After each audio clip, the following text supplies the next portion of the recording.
His lawyer leaned in and whispered just 5 words. 5 words that made Vincent's face, smug, self-assured, the same one I'd watched across the breakfast table for 15 years, drain completely of color. His hands trembled uncontrollably. The papers he had been so eager to sign quivered like leaves in a storm. And for the first time in 3 years, I allowed myself a small, victorious smile. But I'm getting ahead of myself. You need to understand how we arrived here. How a woman everyone believed had lost her mind actually played the longest, most patient game of her life. My name is Isabella Hart. I'm 34 years old, and until 3 months ago I was married to Vincent Mercer. 15 years of marriage. Longer than most Hollywood romances, longer than some small countries have existed, and certainly longer than my patience could reasonably endure. But I've always been stubborn. That I get from my grandmother. I met Vincent when I was 17. I had graduated high school early, not because I was a genius, but because I was practical, determined, and desperate to leave my parents' house. I landed a job at Henderson and Price law firm as a file clerk, minimum wage, maximum paper cuts, but it was mine. By 18, I'd earned a promotion to legal assistant. I was meticulous with details, sharp with numbers, discreet and observant. Vincent was 24 when we met at a client event, charming, ambitious, brimming with dreams of a real estate empire. He spoke of the future as though it were already his, as if success was merely waiting for him to reach out and claim it. He promised he would create something remarkable. I told him I could help him handle the paperwork. Romance, right. We married when I was 19. Tyler came into our lives when I was 20. I kept my part-time job at the firm while raising him, contributing to my 401k and saving every spare penny. My grandmother always said a woman should have her own money, not secret money, she'd clarify, but money no one could ever take from her. By 23, Vincent's business finally began to thrive. He asked me to leave my job and assist him full-time. He needed someone to manage finances, coordinate with clients and contractors, oversee operations, someone he could trust implicitly. So I became his unpaid everything: bookkeeper, office manager, client liaison, interior designer for model homes, marketing coordinator, event planner. I did it all while raising Tyler, running our home, and keeping life running smoothly. My official title was wife. My unofficial title was everything else. For 11 years, I poured myself into building Vincent's dream. And for 11 years, he took all the credit, basking in the awards and accolades. At every industry event, I was just Vincent's wife. At every celebration, he thanked his team, mentors, and vision, while my contributions went unnoticed. But somehow I never quite got the recognition I deserved. Over time, things began to change. Vincent started making decisions without consulting me. He began staying late at work more and more. He started criticizing the smallest things, the way I dressed, the meals I prepared, my so-called lack of ambition. Meanwhile, I was running his entire back office for free, raising our son, and keeping his life in order. But apparently that still wasn't ambitious enough. Then 3 months ago, he dropped the bomb. It was a Tuesday evening. I was cooking dinner, his favorite naturally because apparently I had a taste for unappreciated effort. He sat me down at the kitchen table, wearing that cold, business-like expression. Not sad, not apologetic, just business. "I want a divorce," he said. "And I want the house, the cars, the business, everything. You can keep Tyler." He said it like he was ordering from a menu. "Take the assets. Hold the child. Thanks. Keep the boy." As if our 15-year-old son were leftover pizza, an inconvenience he was graciously allowing me to keep. I just stared. 15 years of marriage, and this was how it ended. At our kitchen table, sandwiched between the salt shaker and the butter dish, as though I were just another item he was discarding. What I didn't realize then, and wouldn't discover until later, was that Vincent had been planning this for months. He already had a lawyer, Harold Whitfield. Expensive, experienced, precise. He'd been constructing his exit strategy while I was meal prepping, scheduling his dentist appointments, and managing our lives. I had been blindsided by a man I had trusted with everything. The very next day, his mother appeared. Lorraine Mercer, a woman who had treated me like household staff for 15 years, arrived with her perfectly styled hair and her perfectly practiced look of sympathy. She patted my hand and advised me that I should have tried harder to keep him happy. "Men have needs, dear," she said, as if she were explaining a complex concept to a child. Lorraine's advice on marriage was always fascinating, especially considering her husband spent 7 days a week on the golf course, meticulously avoiding her. But of course, I was the problem. That first week was a blur. Vincent moved me to the guest room. Legal documents were drawn up, settlements proposed, timelines established.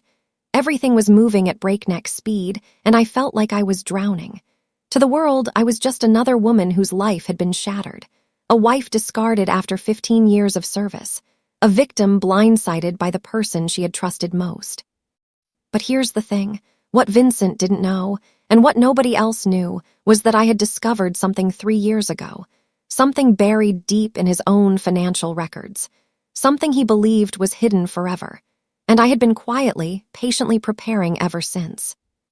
Within a week of the announcement, Vincent had completely taken control. The guest room became my permanent residence in what used to be our home. My closet shrank from a spacious walk-in to just 2 small sections he grudgingly allowed me to keep. The message was unmistakable. This isn't your house anymore. Within 2 weeks, he started bringing her around. Brittany Sawyer, 27, worked at his company. Naturally. She had that Instagram-perfect appearance, blonde highlights, immaculate nails, and yoga pants that cost more than my weekly groceries. She walked into my kitchen as if she owned it, wore my grandmother's apron while making smoothies in my blender. She was younger than my marriage, younger than my favorite handbag, but she made excellent smoothies, so I suppose that was something. Vincent paraded her around like a trophy. They'd sit on my couch, watch my television, eat from my plates. He'd drape his arm around her in front of me, treating me like furniture as though I had already vanished. The humiliation intensified every day. First, he canceled my personal credit card. "We need to separate finances," he said, sounding reasonable. Then the joint card. Then he suggested I should probably find somewhere else to stay while we sorted things out. My own home. And I was being asked to leave. Lorraine showed up to help me pack. And by help, I mean she sorted through my belongings and decided what I was worthy of keeping. Old clothes. Fine. Family photos, some of them. My grandmother's recipe box. She paused as if she were considering claiming it for herself. What I was not allowed to take. Any jewelry Vincent had bought me over 15 years. Any furniture I had selected. Anything of value. Those were marital assets, Lorraine explained, and Vincent was entitled to them. She packed my things in garbage bags. Not boxes. Garbage bags, as if I were trash being hauled out. Through all of this, I had one person I could trust, Diane Holloway. We'd been friends since high school, 20 years of friendship through boyfriends, breakups, bobbies, and everything in between. She was the first person I called after Vincent's announcement, always supportive, checking in, asking how I was holding up, always ready to listen. She'd come over with wine and let me cry on her shoulder. She told me I deserved better. She said Vincent was making a huge mistake. But something felt off. Little things. At first, Vincent seemed to know my plans before I even made them. When I mentioned to Diane that I was considering fighting for the house, Tyler came home the next day saying, "Dad said it wouldn't work." When I looked at apartments in a specific neighborhood, Vincent commented on that exact area being too expensive for me. And then it clicked. Looking back, I should have seen it years ago, the way Diane always lit up whenever Vincent walked into the room. The way she complimented him just a little too much, laughed at his jokes just a little too hard. She always asked about him first whenever we spoke. "How, Vincent? How's the business? Is Vincent happy?" She'd been holding a torch for my husband for 15 years. And Vincent, because he collected admirers like some people collect stamps, knew exactly how to use it.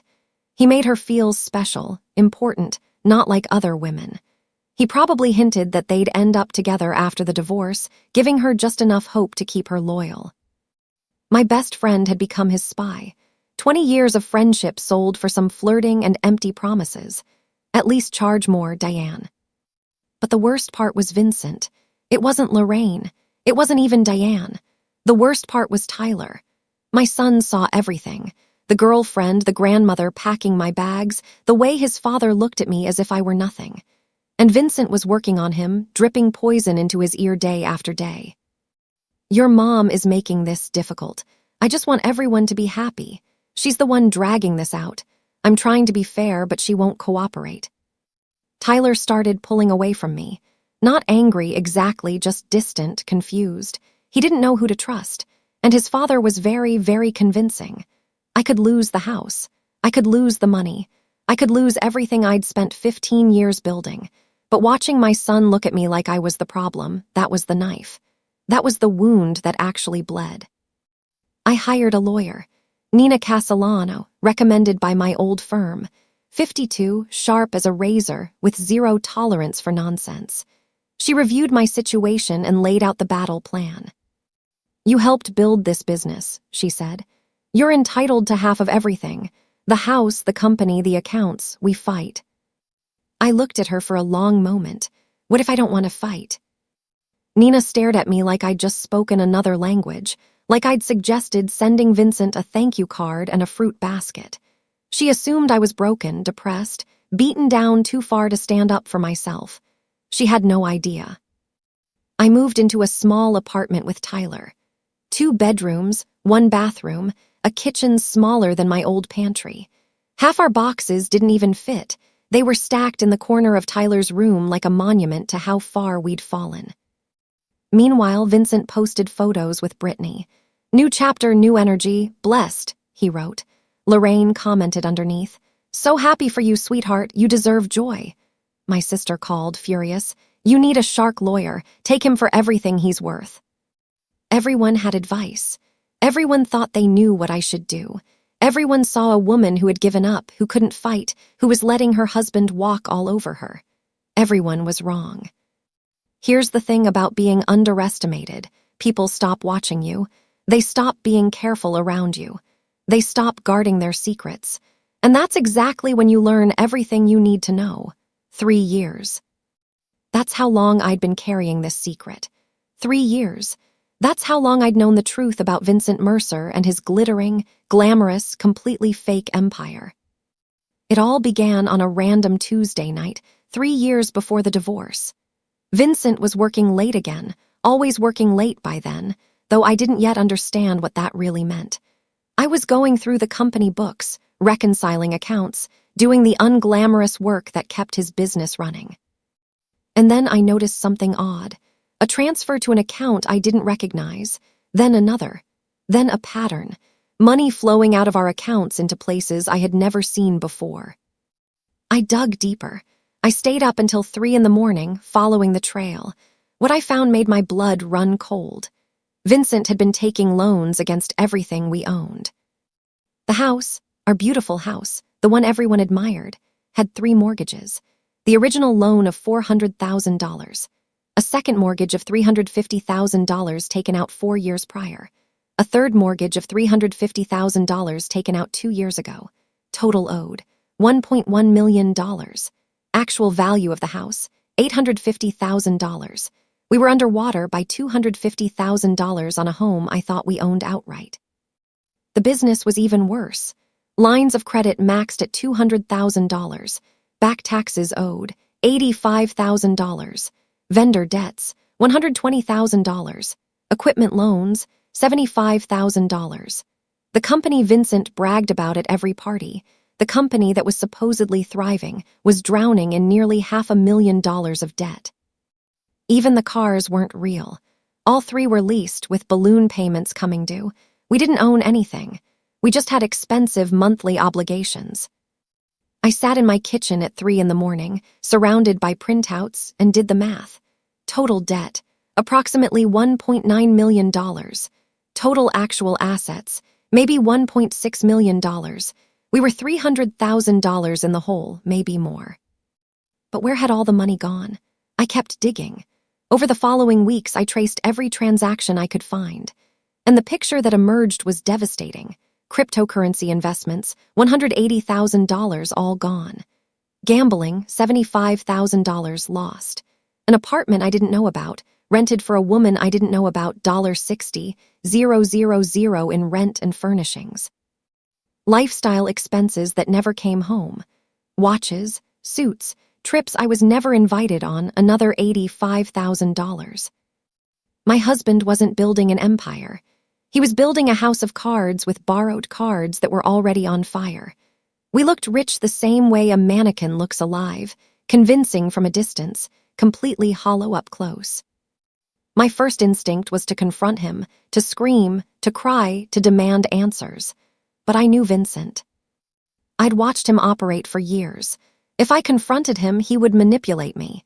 He'd explain it away, make me feel crazy for questioning him. He'd probably find a way to blame me. And worse, if he knew I knew, he might try to take control of my separate money, too. See, I'd always kept a little something of my own. My grandmother's voice echoing in my head. A woman should have her own money. My IRA from my law firm years. I had rolled it over when I quit but never touched it. By then, it had grown to about $180,000. That was mine, earned from my work, legally separate. Then there was my grandmother herself. She had passed away when I was 28, leaving me $340,000. Her will was clear. This money is for Isabella alone. I had kept it in a separate account for 6 years, never mixing it with Vincent's finances, never using it for household expenses. My grandmother had kept her own account for 50 years. Not secret money, she'd always say, just mine. The smartest woman I ever knew. I had roughly $520,000 that was completely, legally, mine. So I didn't confront Vincent. I protected myself. I worked with my uncle, a retired accountant, to create an irrevocable trust for Tyler. My IRA and inheritance went into that trust. My name wasn't on it as a beneficiary. Vincent's name certainly wasn't on it. It was for Tyler's future, college, a first home, emergencies, and it was untouchable. Then I documented everything. Every mortgage document, every hidden account, every suspicious transaction. I printed copies and kept them at my sister's house. Copies went in a safe deposit box. Everything saved on an encrypted drive. And then I waited. I knew Vincent would leave eventually. Men like him always do. They get bored. They find someone younger. They decide they deserve more. I just had to be ready when it happened. 3 years of waiting. 3 years of watching him dig the hole deeper. 3 years of smiling at dinner parties while knowing our life was built on quicksand. I became an expert at patience, and at pretending I didn't know my husband was financially drowning us both. When Vincent finally demanded the divorce, when he asked for the house, the cars, the business, everything, I almost laughed. He wasn't asking for assets. He was demanding debt. He just didn't know it yet. Back in the present, I sat across from Nina Castellano and placed 3 binders on her desk. 3 years of evidence, every mortgage document, every loan statement, every hidden account. She read in silence for almost an hour. When she finally looked up, her expression had completely transformed. "You've known about this for 3 years," she said. I was waiting for him to leave. I knew he would. And when he demanded everything, he demanded all the debt. He just doesn't understand that yet. Nina leaned back in her chair. The pity was gone from her eyes. The concern was gone. What replaced it was something like awe. "So when you sign over the assets, I walk away clean.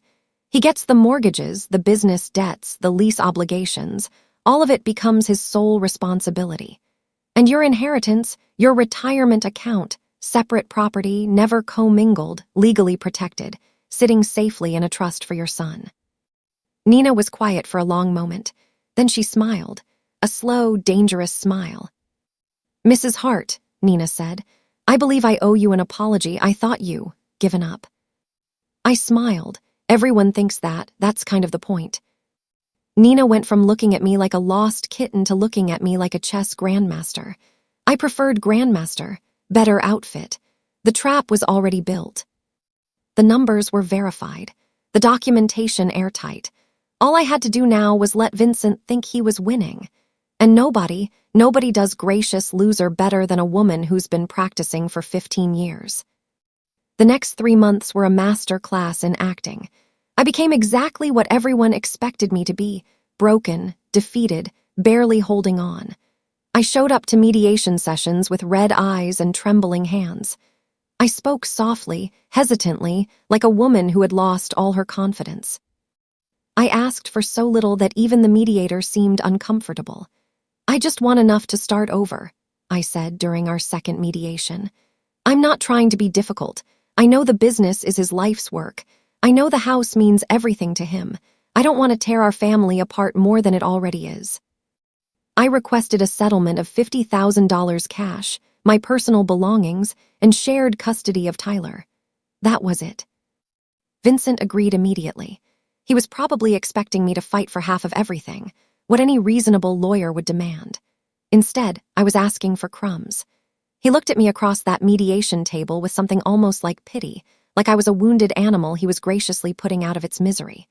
I deserved an Oscar for that performance, or at least a Golden Globe. I was given the role of a lifetime, and my only audience was my lying, cheating, soon-to-be bankrupt ex-husband. With each passing week, Vincent's arrogance grew. He stopped being careful, stopped pretending to be reasonable. He started telling anyone who would listen that I hadn't even fought. She just gave up, he told his golf buddies. I offered her a fair settlement, and she took it without a word. Lorraine was even worse. She bragged at her book club, her church group, at every social gathering she attended. Vincent is keeping everything. That woman didn't get a dime. I always knew she wasn't strong enough for my grandson. To celebrate his victory, Vincent bought himself a new watch, $15,000. I know because I saw the charge on the business account. He was still using company money for personal expenses, still digging the hole deeper. He wore it to our next mediation session, making sure I noticed. He also took Brittany to dinner at La Maison, the French restaurant where we'd celebrated our 10th anniversary. He posted photos on social media. Life is good when you're with the right person. The right person. He meant the person who didn't know about his debt yet. Meanwhile, Brittany had started redecorating my house. New furniture in the living room, new art on the walls. She even painted my kitchen gray. Gray. I had spent 3 weeks choosing that perfect sage green, 3 weeks of paint samples, lighting tests, driving myself crazy trying to get it right. And she painted over it with builder-grade gray. Like it meant nothing. Gray like her personality, like her future with Vincent once she discovered he was broke. Very fitting, actually. Diane kept calling, fishing for information under the guise of friendship. I played along perfectly. "How are you holding up?" she asked, her voice dripping with fake concern. "I just want it to be over," I'd tell her, letting my voice crack slightly. "I can't fight anymore. I don't have the energy." Within hours, Vincent would know. I could practically see him relaxing, letting his guard down even further. Diane thought she was playing me. She was actually just a messenger, not a very expensive one either. But while the adults were playing their games, Tyler was watching. My son, smart, observant, wonderful, was starting to notice things that didn't add up. He noticed his dad's new $15,000 watch, but heard Vincent claim we couldn't afford the school trip to Washington, D.C. He noticed Brittany's shopping bags piling up in the foyer, but Vincent kept complaining about money being tight. He noticed the disconnect between the lifestyle his father projected and the excuses he made. One evening, Tyler came to my tiny apartment and sat at our second-hand kitchen table. He looked at me with those serious eyes, so much like his father's, but with something Vincent had lost long ago. "Honesty, Mom," he said quietly. "Is Dad actually rich?" I looked at him for a long moment. "What do you think?" He was silent, thinking. "I think something's not right. I think he's pretending." I reached across the table and squeezed his hand. "Trust me, just wait a little longer." My 15-year-old had figured out something was wrong before 2 lawyers and a certified accountant did. I should probably bill his college fund for consulting fees. Behind the scenes, Nina was preparing our legal strategy with surgical precision. The main divorce agreement stated clearly that I was relinquishing all claims to marital property. The house, the business, the vehicles, everything would go to Vincent. In exchange, I would receive my modest cash settlement and walk away. But attached to that agreement was an addendum, a detailed liability disclosure statement. Every debt, every mortgage, every loan, every obligation tied to those assets. When Vincent signed for all assets, he would be legally assuming all liabilities. The mortgages would become his sole responsibility. The business debts would transfer entirely to him. The lease obligations on the cars would be his problem alone. It was all there in black and white. Legal, proper, devastating. Legal documents are like poetry, Nina told me. Boring, expensive poetry that can ruin someone's life. My favorite kind. 2 weeks before the final hearing, Harold Whitfield, Vincent's lawyer, called Nina with concerns. My client is assuming significant assets, Harold said carefully. I'd like to request a full financial audit before we finalize, just to verify everything. Of course, Nina replied, neutral. We'll provide whatever documentation you need. But when Harold brought it to Vincent, my soon-to-be ex-husband shut it down immediately. No audits, Vincent told him. I built that company. I know exactly what it's worth. I'm not paying some accountant to tell me what I already know. Harold pushed back. I strongly recommend verifying the asset values before you sign. This is significant. No, Vincent cut him off. Brittany wants this done. I want this done. No more delays. Harold had practiced law for over 30 years. He knew when a client was about to make a mistake. He also knew he couldn't force someone to take his advice. He presented Vincent with a waiver, acknowledging that Harold had recommended an independent financial review and that Vincent was declining it against counsel's advice.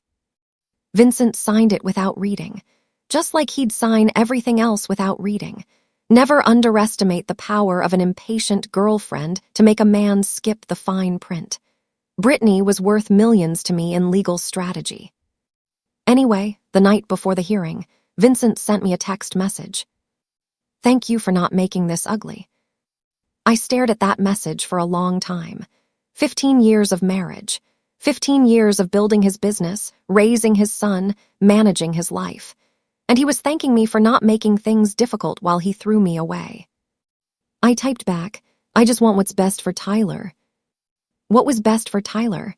His trust fund, his future secured, a father about to learn the most expensive lesson of his life. Nina called me that evening. Thursday, 9:00 a.m. final hearing. Judge Patricia Holden, are you ready? I looked around my small apartment. The second-hand furniture, the boxes still unpacked in the corner, the tiny kitchen I'd painted sage green because it reminded me of hope. I'd been ready for 3 years. 3 years of waiting, and it was finally here. I felt like a kid on Christmas morning, if Christmas morning involved divorce court and financial revenge. Thursday morning, 9:00 a.m. Vincent would walk into that courtroom expecting to collect his prize.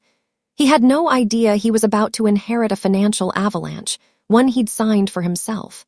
And the best part? He'd asked for it in writing, with witnesses. I remember every detail of that morning.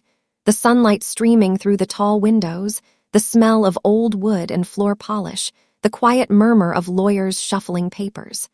This was where 15 years of marriage would officially end, and where 3 years of patience would finally pay off. Vincent arrived first. Of course, he was wearing his best suit, the charcoal Armani I'd helped him pick out for a client dinner 3 years ago.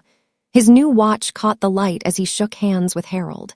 He looked confident, relaxed, like a man about to close a very favorable deal. Brittany was waiting in the hallway. She wasn't allowed in the courtroom, but she wanted moral support. I caught a glimpse of her through the door. Perfect makeup, designer bag, scrolling through her phone like this was just another boring appointment. Lorraine was there too, sitting in the gallery.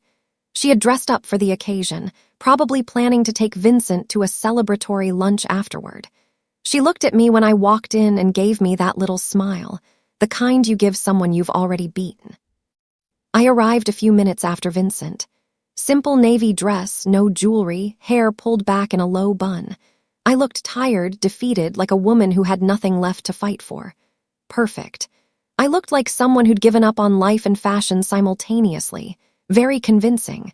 I should really teach acting classes. Judge Patricia Holden entered. Everyone rose. She was in her early 60s, silver hair, reading glasses perched on her nose, 30 years on the family court bench.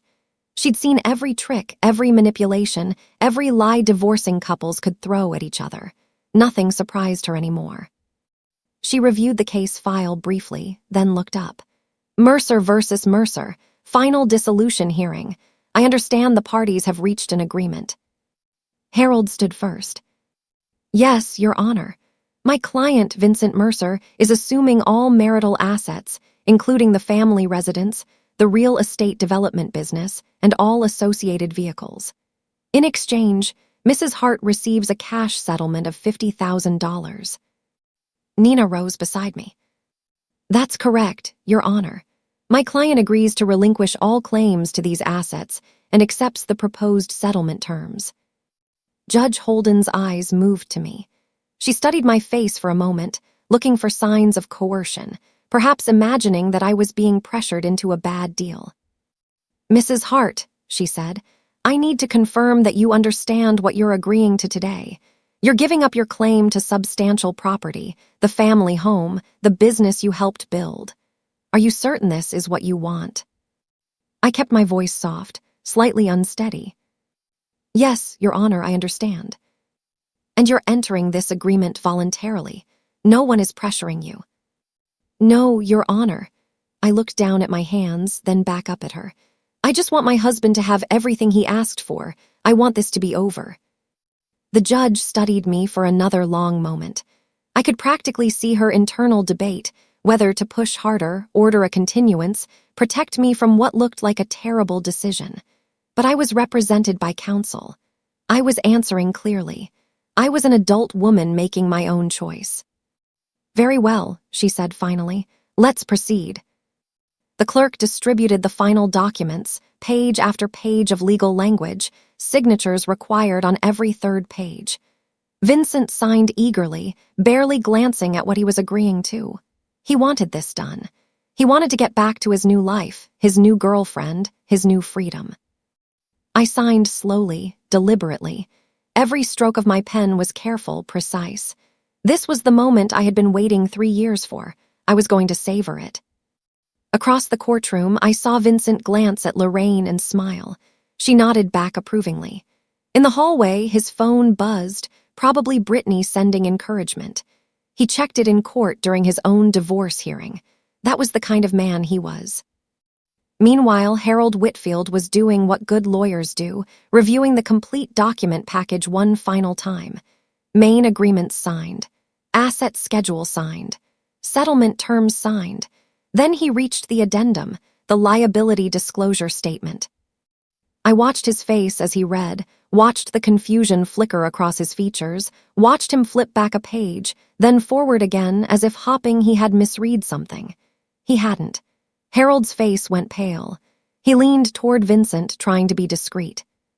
Sir, he whispered, we need to talk. Vincent waved him off, still basking in his victory. Not now, we're almost done. Harold's voice was more urgent. You're assuming all debt. Vincent turned to look at him. What? The liability disclosure. Harold whispered, papers rustling as he pointed. The mortgages, the business loans, it's all here. You're assuming personal liability for everything. For the first time, Vincent actually looked at what he'd signed. I watched his eyes scan the numbers. I watched the color drain from his face. House, $1.1 million owed. Market value, $850,000. Business, $480,000 in combined debts. Vehicles, $115,000 in lease obligations. Additional personal liabilities, $200,000. Total debt, approximately $1.9 million. Net value of everything he just claimed, negative $300,000. He hadn't won the lottery. He won the bill for it. Vincent stood up abruptly, his chair scraping against the floor. This isn't right. He looked at me, then at the judge, then back at the papers. She hid this from me. This is fraud. Judge Holden's voice was sharp. Mr. Mercer, sit down. These numbers are accurate. Vincent insisted, his voice rising. She manipulated the documents. This is. The judge's tone left no room for argument. Sit down. He sat, but his hands were shaking. His confident smile was gone, replaced by something that looked a lot like panic. Judge Holden looked at the documents in front of her, then at Vincent. Mr. Mercer, I'm looking at the liability disclosure statement attached to this agreement. These are debts associated with the assets you are claiming, assets in your name, your business, your property. She fixed him with a hard stare. Are you telling this court that you don't know your own financial situation? Silence. Watching Vincent try to explain why he didn't know about his own debts was like watching a cat explain why there's a broken vase on the floor. Fascinating and completely unconvincing. Harold cleared his throat. Your Honor, I should note that I advised my client to conduct an independent financial review prior to this hearing. He declined. I have documentation. He produced the waiver, the one Vincent had signed without reading, the one that clearly stated Harold had recommended a full audit and that Vincent had refused. Judge Holden reviewed it briefly. So, Mr. Mercer was advised to verify these figures. He chose not to. He signed a waiver acknowledging that choice. She looked at Vincent. Is that correct? Vincent was staring at the waiver like it had just bitten him. I thought. Is that your signature, Mr. Mercer? A long pause. Yes. Then you assumed this risk voluntarily, Judge Holden said matter-of-factly. You had the opportunity to investigate. You chose not to. The agreement stands. Vincent turned to me, desperation breaking through his composure. You knew, his voice cracked. You knew about all of this. I met his eyes calmly. I was your bookkeeper for 11 years, Vincent. I knew everything. His face cycled through emotions faster than I could count. Confusion, rage, betrayal, fear, and finally, the one I'd been waiting for realization. The understanding that he had done this to himself. I want to withdraw the agreement, Vincent said, turning back to the judge. I didn't understand what I was signing. This isn't fair. Judge Holden shook her head. Mr. Mercer, you signed documents before this court stating you understood and agreed to all terms. You were represented by competent counsel. You declined additional review. Your wife did not hide anything. These are your debts, your mortgages, your obligations. She paused. The agreement is final. The gavel comes down. Mrs. Hart, you have your settlement. Mr. Mercer, you have the assets as agreed, along with all associated liabilities. This marriage is dissolved. I stood, smoothed my dress, picked up my purse, and then looked at Vincent one last time. He was slumped in his chair, papers scattered in front of him, his whole world collapsing around him. You said you wanted everything except Tyler, I said quietly. I gave you exactly what you asked for. I walked out of that courtroom without looking back. In the hallway, I could hear Vincent's voice rising, yelling at Harold, demanding to know how this happened, threatening lawsuits. Harold's calm responses. I told you to get an audit. I have it in writing. You refused. Through the glass doors, I saw Brittany's face change as she listened. She looked at Vincent. Really? Look at him. And see something other than the successful businessman she'd thought she was getting. She was gone before I reached the elevator, moving fast, heels clicking on the marble floor, not looking back. Her exit was faster than her entrance into my life. At least she was consistent. I stepped outside into the April sunshine. The sky was blue. The air was warm. Somewhere behind me, my ex-husband was screaming at his lawyer about fairness and fraud, insisting none of this was his fault. Ahead of me was a new life, smaller than before, simpler, but completely, entirely mine. The collapse happened faster than I expected. Within 2 weeks, Brittany had moved out of the house. Packed her things in the middle of the night, leaving a note that read, "This isn't what I signed up for." The gray kitchen sat empty. Within a month, Vincent tried to sell the house. But when you owe more than something is worth, there are no buyers, just banks calling about missed payments and realtors suggesting short sales. Within 2 months, the business began defaulting. Vendors filed lawsuits. The line of credit was frozen. The company that Vincent had spent 15 years building, the company I had supported for 11, was crumbling into dust. Within 3 months, Vincent was meeting with bankruptcy attorneys. The man who had once bragged about his empire was now calculating which assets he could protect from creditors. The answer was almost nothing. Lorraine's perfect son was calling family members asking for loans, showing up at relatives' houses with excuses and explanations. Nobody knew about the debt. Isabella must have hidden it somehow. I was tricked. But the documents told a different story. The mortgages were in his name. The loans were in his name. The gambling debts, the crypto losses, the secret apartment, every choice, every signature, all his. I heard that Lorraine's Christmas newsletter that year was very short. Vincent is exploring new opportunities. Yes, opportunities in debt restructuring. The parallel conflicts had resolved themselves with a kind of poetic symmetry. Diane called me about a week after the hearing. Her voice was shaking. I had no idea things were this bad. I'm so sorry, Isabella. I never meant. I didn't answer. I didn't respond. I didn't give her the closure she was looking for. Some bridges aren't meant to be repaired. Some friendships don't deserve a second chance. 20 years of history, betrayed for a wink and empty promises from a man who used everyone around him. She tried calling 3 more times, then stopped. I imagine she's still waiting for Vincent to notice her. She'll be waiting a long time. Lorraine tried a different approach, going through Tyler. Tell your mother I didn't know about the money problems. Tell her I'm sorry for how I treated her. Tell her I want to talk. Tyler looked at his grandmother, the woman who had packed his mother's belongings into garbage bags, called his mother worthless, and sided with his father without question, and said, Mom's busy building her life. She doesn't have time for excuses. Lorraine wanted forgiveness. I wanted peace. Guess which one of us got what we wanted? Tyler, my wonderful, smart, observant son, finally understood everything.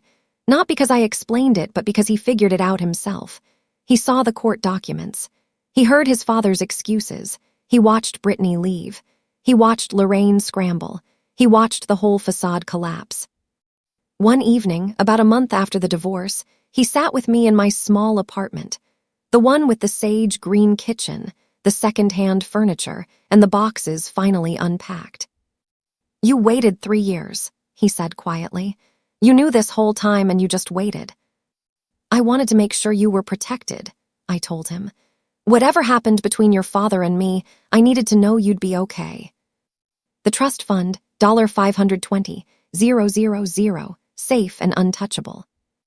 He was quiet for a moment, then hugged me. Really hugged me, the kind of hug I hadn't received from my 15-year-old son in months.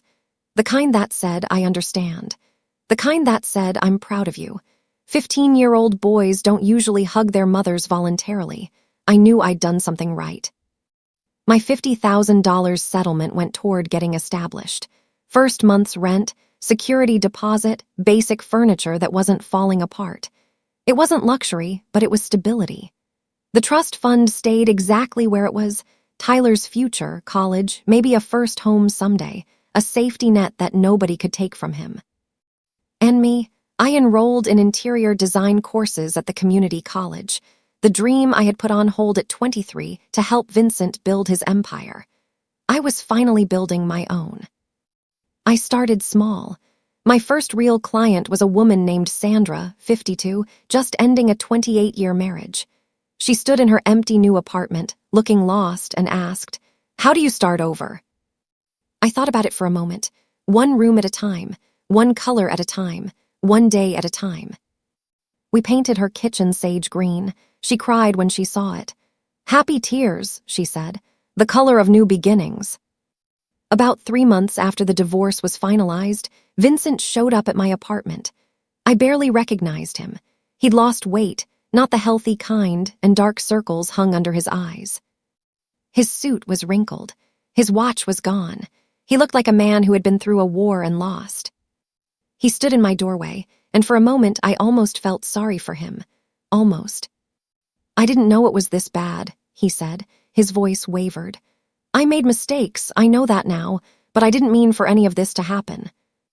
I leaned against my doorframe and looked at him, really looked at him. This man I'd loved for almost half my life. This man who had thrown me away like garbage. This man who was now drowning in the consequences of his own choices. Can we talk? He asked. Maybe we can figure something out. I don't know, maybe we could. He couldn't even finish the sentence. Couldn't bring himself to ask for what he actually wanted. Help, my help, after everything. You asked for everything except Tyler, I said calmly. You got exactly what you wanted. Isabella, please. Goodbye, Vincent. I closed the door. He stood in the hallway for 10 minutes. I know because I watched through the peephole while eating ice cream. Best show I'd ever seen. 5 stars. Would watch again. That evening, after Tyler went to bed, I sat in my small living room and looked at my grandmother's photo on the shelf. The recipe box was next to it, the one thing Lorraine had almost taken. The one thing that mattered most. You were right about everything, Grandma, I said quietly. Keep your own money, know your worth, and never let anyone make you feel small. The apartment was quiet, small, nothing like the house I had lived in for 15 years, but it was mine. Every paint color, every piece of furniture, every decision mine. And for the first time in longer than I could remember, I was free. Thank you for watching. Justice After Dark.